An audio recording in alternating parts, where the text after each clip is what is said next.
Bismillahirrahmanirrahim. Assalamualaikum warahmatullahi wabarakatuh. Kami dari Waalaikumsalam. kelompok 7 yang beranggotakan saya sendiri Muhammad Irfan Fani Al-Hasib dengan MPM akhir 121. Dengan saya dengan saya Arnold Kiani Ardianta Haji dengan NPM akhir 344.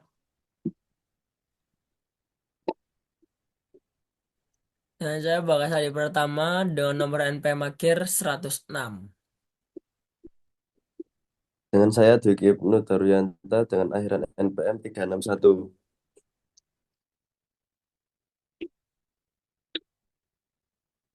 Di sini kelompok kami akan membahas sistem akuntansi utang. Next, pengertian sistem retur pembelian. Ketidaksesuaian terjadi memungkinkan karena barang yang diterima tidak cocok dengan spesifikasi yang tercantum dalam surat order pembelian. Barang mengalami kerusakan dalam pengiriman atau juga barang diterima melewati tanggal pengiriman yang dijanjikan oleh pemasok. Sistem retur pembelian ini digunakan perusahaan untuk mengembangkan barang yang sudah dibeli kepada pemasoknya. Untuk slide selanjutnya, silakan oleh rekan saya. Oke.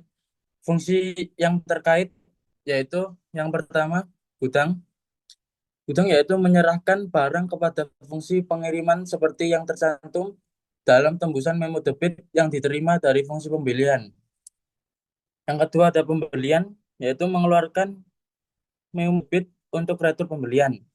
Yang ketiga pengiriman yaitu mengirimkan kembali barang kepada pemasok sesuai dengan perintah retur pembelian dalam memo debit yang diterima dari fungsi pembelian. Dan yang terakhir, akuntansi, yaitu mencatat transaksi retur pembelian, berkurangnya harga pokok persediaan, berkurangnya utang. Next.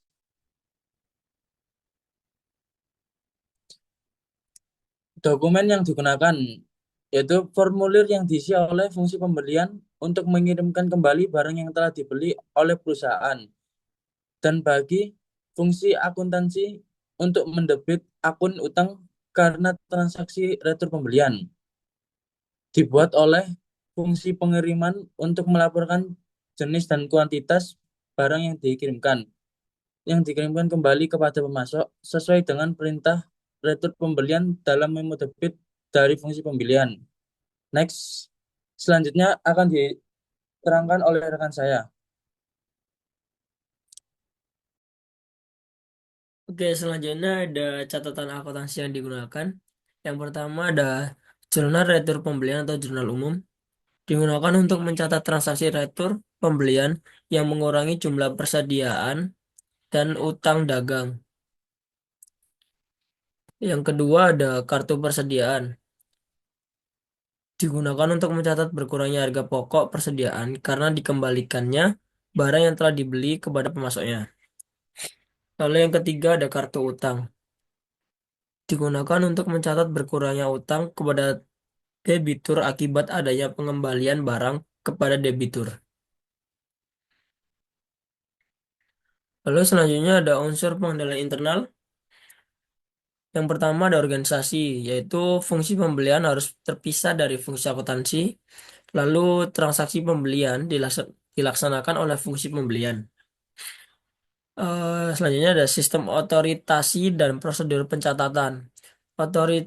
Otorisasi atas transaksi retur pembelian dilakukan dengan pembubuhan tanda tangan oleh pegawai yang memiliki wewenang pada dokumen sumber atau dokumen pendukung.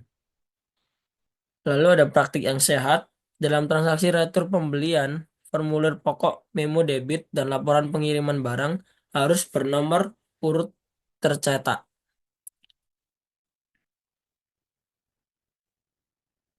Terus selanjutnya akan dijelaskan oleh rekan saya. Yang selanjutnya ada metode distribusi pembelian.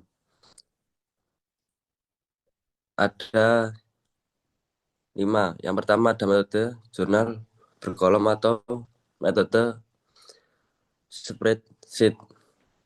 Yang kedua ada metode berkolom. Yang ketiga ada akun tunggal. Yang keempat ada tiket tunggal. Yang kelima ada metode distribusi dengan komputer. Selanjutnya,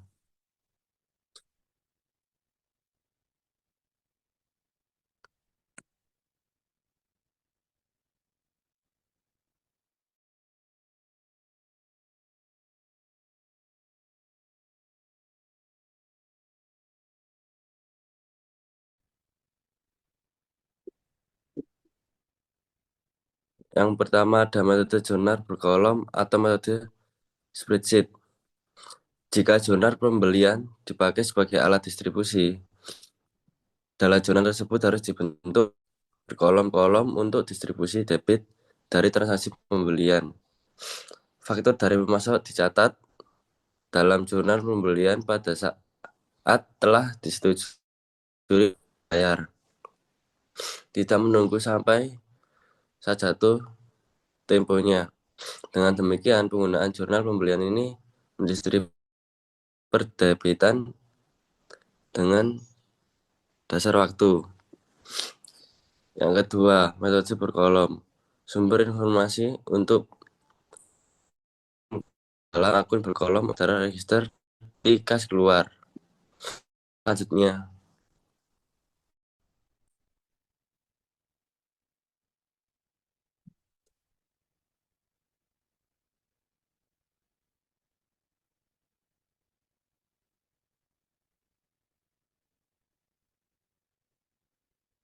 yang ketiga ada metode akun tunggal.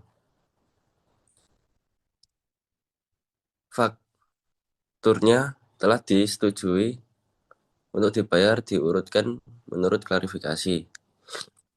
Dari faktur disertai tersebut dibuat prelist tape. Faktur tersebut kemudian diposting ke dalam akun yang bersangkutan. Rupiah akan diposting ke dalam akun kontrol yang bersangkutan dalam buku besar dan dicocokkan ke dalam prelist tape. Laporan dibuat berdasarkan informasi yang terkumpul dalam akun. Yang keempat, ada metode tiket tunggal. Berdasarkan bukti kas keluar yang biasanya berupa media campuran dibuat tiket tunggal untuk setiap unsur klasifikasi yang tercantum di dalamnya. Tiket tunggal ini kemudian direkap dan hasil rekapitulasinya dipakai sebagai dasar posting ke dalam akun kontrol yang bersangkutan dalam buku besar. Selanjutnya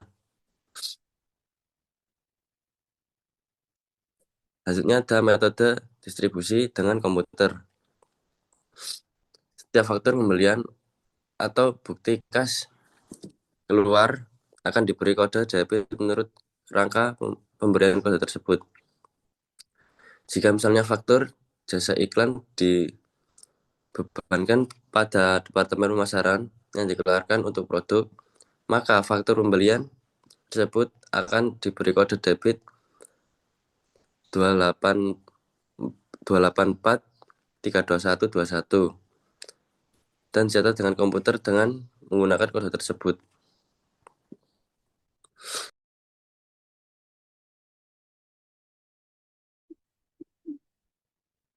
Baik, yang presentasi dari kelompok kami.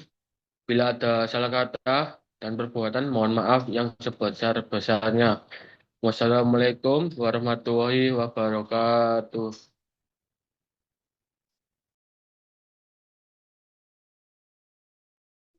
Wes.